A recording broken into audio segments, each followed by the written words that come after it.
सारा कर देना। हाँ चलो। प्रिय विद्यार्थियों, इस वीडियो में हम आपातकालीन प्रावधान अर्थात भारतीय संविधान में राष्ट्रपति के संकटकालीन शक्तियों का वर्णन पाया जाता है, इस पर चर्चा करेंगे। अब प्रश्न आता है कि संविधान में संकटकालीन प्रावधान की व्यवस्था कहां से ली गई? 1935 के अधिनियम और वायुमंडल गणराज्य के माध्यम से भारतीय संविधान में आपातकालीन प्रावधान लिए गए हैं। भारतीय संविधान का भाग 18 के अनुच्छेद 9, जिनमें विशेषतया अनुच्छेद 352 राष्ट्रीय आपातकाल के लिए, अनुच्छेद 356 राज्य विशेष में संवैधानिक आपातकाल के लिए, अनुच्छेद 360 राष्ट्र में वित्तीय आपातकाल के लिए विशेष प्रावधानों का उल्लेख करता है और इन प्रावधानों के माध्यम से राष्ट्रपति को संकट काल में राष्ट्र की एकता, राष्ट्र की अखंडता और राष्ट्र की सुरक्षा को स्थिर रखने के लिए, बनाए रखने के लिए विशेष उपबंध किए गए हैं और ये उपबंध 9 अनुच्छेदों में वर्णित हैं, जिसमें 365 भी है, 356 भी है। और ये जो अनुच्छेद हैं ये बताते हैं कि राष्ट्र में जब भी आपातकालीन स्थिति उत्पन्न हो जाएगी तो राष्ट्रपति उस स्थिति से निपटने के लिए, उससे स्थिति से राष्ट्र को बाहर निकालने के लिए कुछ प्रावधान किए गए हैं, जिन कठोर प्रावधानों का प्रयोग करते हुए राष्ट्र की सुरक्षा, एकता, अखंडता को निश्चित रखेंगे और सुरक्षित बनाए रखेंगे। अब प्रश्न आता है कि राष्ट्रीय आपातकाल कब लगेगा, क्यों लगेगा? आपातकाल किसे कहें? आपात शब्द से ही ये स्पष्ट है कि कोई न कोई आपत्ति है, कोई न कोई खतरा है या राष्ट्रीय सुरक्षा पर घोर संकट आ पड़ा है, तब आपातकाल की बात करेंगे। तो जब घोर संकट आ जाए उसे आपत्तिकाल या आपातकाल कहा जाता है। अब ये आपातकाल कब आएगा? यह आपत्ति किसे मानी गई संविधान में? संविधान में कहा गया या तो देश पर युद्ध हो जाए, देश में युद्ध कायम हो जाए, दूसरे व्यक्ति या दूसरे राष्ट्र द्वारा युद्ध कर दिया जाए, या स्वयं राष्ट्र दूसरे राष्ट्र पर आक्रमण कर दे, तो युद्ध की स्थिति हो, बाह्य आक्रमण की स्थिति हो, जैसे 1962 में चीन ने भारत पर आक्रमण कर दिया, 1971 में पाकिस्तान ने भारत पर आक्रमण कर दिया। ये घटनाएं ये बताती है कि बाह्य आक्रमण की स्थिति होती है या युद्ध की स्थिति हो जाती है, तो ये राष्ट्र के लिए आपातकालीन स्थिति है। तीसरी स्थिति जो इसमें बताई गई है आपातकाल की, वो आंतरिक आपातकाल की बात कही है कि पूरे देश में जितने राज्य हैं, जितना भूखंड है, उस भूखंड में आंतरिक उपद्रव हो जाए, अशांति हो जाए। परंतु आंतरिक उपद्रव और अशांति के बाद एक शब्द स्पष्ट कर दिया गया 44वें संविधान संशोधन द्वारा कि सशस्त्र विद्रोह भी हो। केवल अब आंतरिक उपद्रव शब्द कहने से काम नहीं चलेगा, सशस्त्र विद्रोह होना चाहिए। जैसे आतंकवादियों का कोई गढ़ है जो विद्रोह कर दे या एक प्रकार से पूरे राज्य विशेष को घेर ले या राष्ट्र विशेष में आपातकालीन स्थिति उत्पन्न कर दे, सेनाओं द्वारा सशस्त्र विद्रोह हो जाए या अन्य गुटों द्वारा हो जाए, तो ऐसी स्थिति में राष्ट्र पर घोर आपत्ति आ जाती है। आंतरिक रूप से अगर कहीं कोई समस्या उत्पन्न होती है तो आंतरिक आपातकाल, और बाहर से होता है तो बाहर से। भारत में दोनों ही प्रकार की परिस्थितियों को फेस किया जा चुका है, जिसमें प्रथम युद्ध और बाह्य आक्रमण वाली स्थिति को अगर हम देखें तो पाकिस्तान का युद्ध और चीन का युद्ध इसका जो है प्रत्यक्ष उदाहरण है। और आंतरिक आपातकाल के लिए कहें तो 1975 में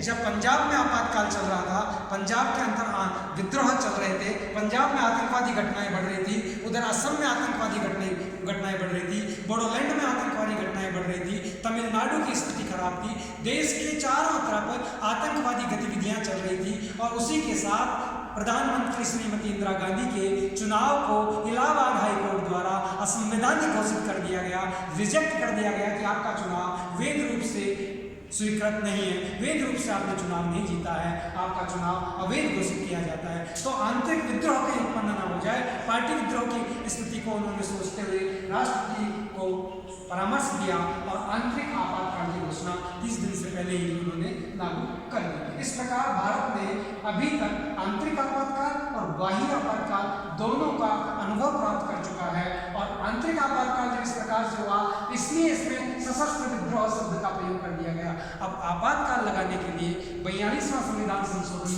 ये बाध्य कर देता है कि राष्ट्रपति को लिखित में मंत्रिमंडल की सिफारिश प्राप्त होने के पश्चात ही आपातकाल लागू किया जाएगा। इसका मतलब राष्ट्रपति स्वयं अपनी इच्छा से आपातकाल लागू नहीं कर सकता, सारी शक्तियों का सर्वे सर्वा नहीं हो सकता, क्योंकि राष्ट्रपति के सारे कार्य जो है कार्यपालिका के सहयोग से, कार्यपालिका के माध्यम से उसके दायित्व के अनुसार पूरे किए जाते हैं। इस प्रकार राष्ट्रीय आपातकाल युद्ध एवं बाह्य आक्रमण से, आंतरिक उपद्रव और शस्त्र से किया जा सकता है।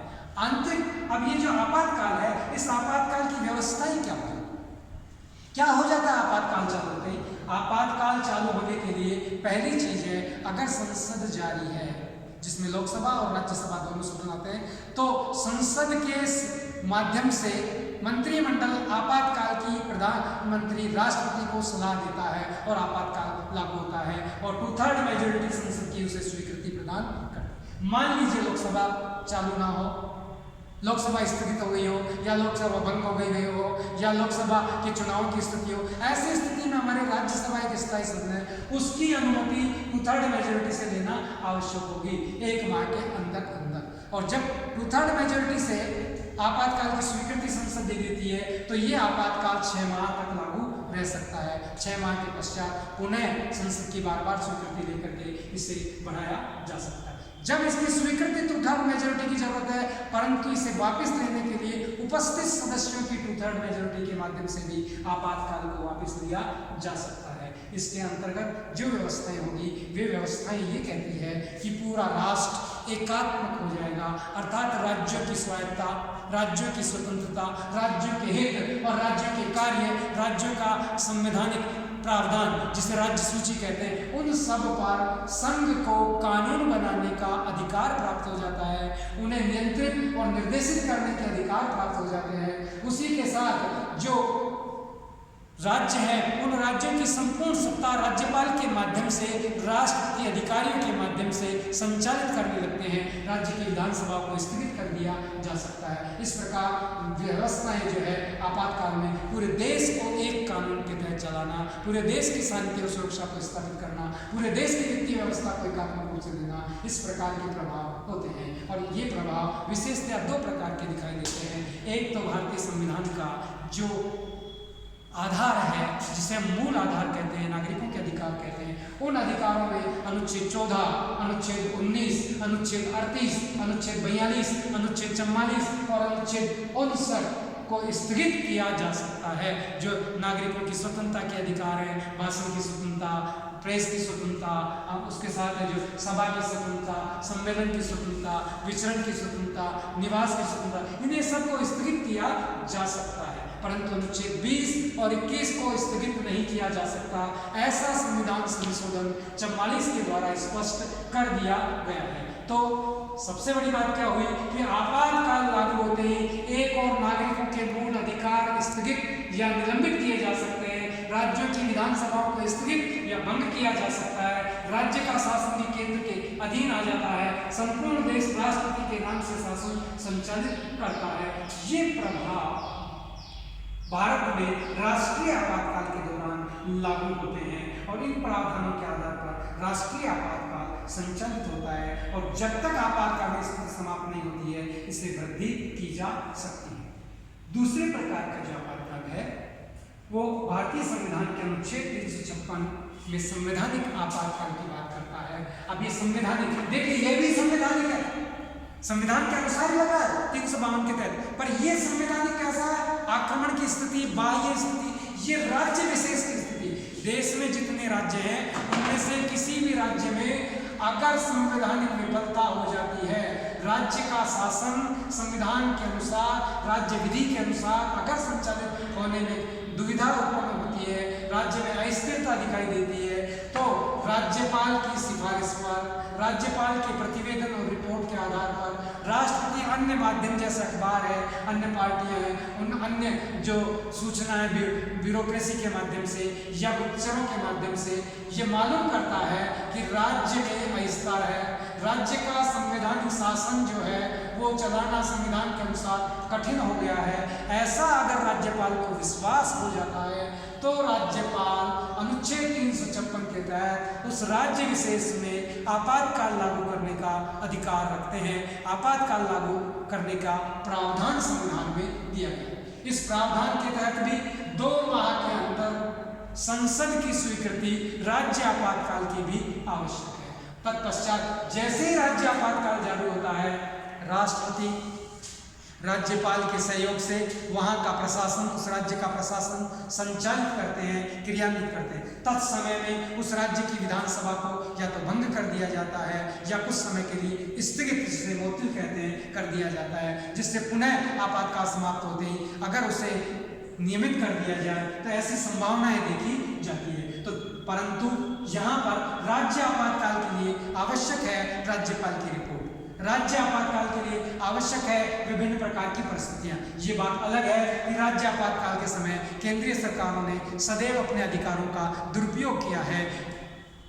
2 बार 1977 में और 1970 में 80 में 77 और 80 में 2 बार राज्यों की 9 विधानसभाओं को एक साथ भंग कर राज्य में आपातकाल लागू किया गया। ये इस बात का प्रमाण है कि राज्य के अंतर्गत लगने वाले संवैधानिक आपातकाल का कई बार राज्य सत्ता द्वारा, राज्य की पार्टियों के द्वारा दुरुपयोग किया गया है। और इतना ही नहीं, अब तक देश में कम से कम 127 बार राज्यों में राज्य आपातकाल लागू हो चुका है, जिसमें पंजाब भी है, राजस्थान भी है, असम भी है, बंगाल भी है, केरल भी है। करीब सभी राज्यों में राज्य आपातकाल, जिसे हम कहते हैं, संवैधानिक विफलता के द्वारा लागू किया गया है। विभिन्न प्रकार की समितियों की रिपोर्ट ये आती है कि राज्यपाल का पद ही क्यों न समाप्त कर दिया जाए, क्योंकि राज्यपाल के माध्यम से राजनीतिक जो है दल अपनी आकांक्षाओं को संतुष्ट करने का कार्य करते हैं, परंतु हर समय ऐसी स्थिति भी नहीं रही है। तत्पश्चात राज्य में इस आपातकाल को संसद की स्वीकृति के बाद 6 महीने से लेकर 1 साल तक लगाया जा सकता है। 1 साल के पश्चात अगर चुनाव आयोग की अनुमति ये आती है कि इस राज्य विशेष में चुनाव करवाना तत्कालीन परिस्थिति में संभव नहीं है, तभी आपातकाल की वृद्धि की जाएगी, अन्यथा आपातकाल की वृद्धि नहीं की जाती है। 1 वर्ष के अंतराल के अंतर्गत राज्य में चुनाव करवाया जाना आवश्यक है, या राज्य विशेष की जो विधानसभा है जिसे स्थगित किया गया है उसे पुनर्अस्तित्व में लाना आवश्यक होगा। तो राज्य आपातकाल जो है, इसकी विभिन्न प्रकार की आलोचनाएं हुई है, जिन आलोचनाओं को हम सेकंड वीडियो में बात करेंगे। अभी हम 3rd आपातकाल, जिसे हम वित्तीय आपातकालीन प्रावधानों के ऊपर चर्चा करते हैं। वित्त का मतलब होता है अर्थ, धन। अगर देश की आर्थिक स्थिति या साख को खतरा उत्पन्न हो जाए या आर्थिक स्थायित्व समाप्त हो जाए, ऐसी स्थिति का राष्ट्रपति को विश्वास हो जाए कि राष्ट्रीय हित के लिए वित्तीय संकट उत्पन्न हो चुका है और संसद के 2/3 मेजॉरिटी से इस प्रकार की स्थिति का प्रस्ताव पारित हो जाए, तभी राष्ट्र में वित्तीय आपातकाल लागू किया जा सकता है, जिसके माध्यम से मौद्रिक नीति को नियंत्रित किया जा सकता है, मुद्रा को परिवर्तित किया जा सकता है, मुद्रा को संकुचन के विभिन्न प्रकार के प्रावधान किए जा सकते हैं। पूरे देश के ऊपर जो राज्य निधि है उस पर भी केंद्र कानून बना सकता है। राज्य के कर्मचारी और संघ के कर्मचारियों के वेतन में कटौती की जा सकती है।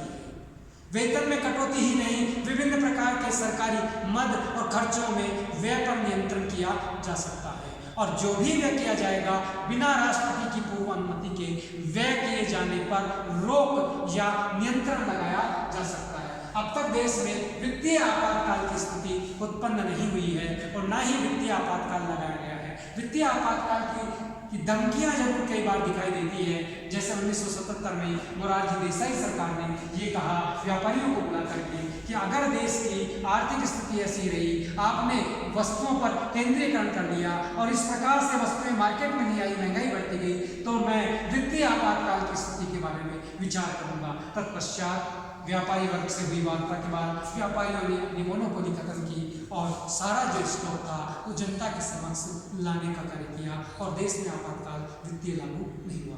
अभी वर्तमान जो सरकार है, नरेंद्र मोदी की सरकार, इसने भी बीच में मौद्रिक नीति के द्वारा मुद्रा को परिवर्तित करने का कार्य किया, परंतु वित्तीय आपातकाल की स्थिति उत्पन्न नहीं हुई, मुद्रा में परिवर्तन कर दिया गया। तत्सम हम ये कह सकते हैं कि देश में जब भी आपातकालीन स्थिति उत्पन्न होगी तभी आपातकालीन प्रावधानों का प्रयोग किया जाएगा। आपातकालीन प्रावधानों को लेकर संविधान सभा में भी चर्चा हुई और इसे एक प्रकार से काला दिन माना गया, और उसके पश्चात भी जब संविधान सभा के बाद भी लोग कहते हैं कि ये जो आपातकालीन प्रावधान है ये राष्ट्रीय हित में नहीं है, परंतु अगर इसके औचित्य पर विचार किया जाए तो हम ये मानेंगे कि राष्ट्र में जब एकता, अखंडता और सुरक्षा ही जब खतरे में हो जाए तो राज्य की स्वायत्ता, नागरिकों के मौलिक अधिकार अपने कोई मायने नहीं रखते हैं। राष्ट्रीय हित और राष्ट्रीय सुरक्षा जितना मायने रखती है, इसी प्रकार राष्ट्रीय एकता और बंधुत्वता को अगर खतरा उत्पन्न हो जाता है, राष्ट्र का स्वयं विखंडित और विभाजित होने की स्थिति में दिखाई देता है। जहाँ राष्ट्र सुरक्षित न हो वहाँ नागरिकों के अधिकार को इतनी महत्व दिया जाना कोई आवश्यक दिखाई नहीं देता। इसलिए आपातकालीन प्रावधान आपत्ति काल में उचित जान प्रतीत होते हैं, परंतु संवैधानिक आपातकाल उचित होते हुए भी दुरुपयोग से इन्हें बचना चाहिए, जिसके लिए विभिन्न समितियों ने भी अपने सुझाव दिए हैं और उन सुझावों को क्रियान्वित करने के लिए सरकारों ने कुछ काम भी किए हैं, परंतु अभी तक भी सरकारें उस प्रकार की परंपरा विकसित नहीं कर पाई जो एक शुद्ध, स्वच्छ और नैतिक मूल्यों की परंपरा हो, जिसमें किसी भी प्रकार से राज्य सरकारों को स्थगित या राज्य में आपातकाल न लागू किया जाए। ऐसे प्रावधान अभी तक ऐसी विकसित परंपराएं देश में कायम नहीं हुई है। नेक्स्ट वीडियो में हम आपातकाल की आलोचना, आपातकालीन प्रावधानों में राष्ट्रपति की स्थिति पर परिचर्चा करेंगे। धन्यवाद।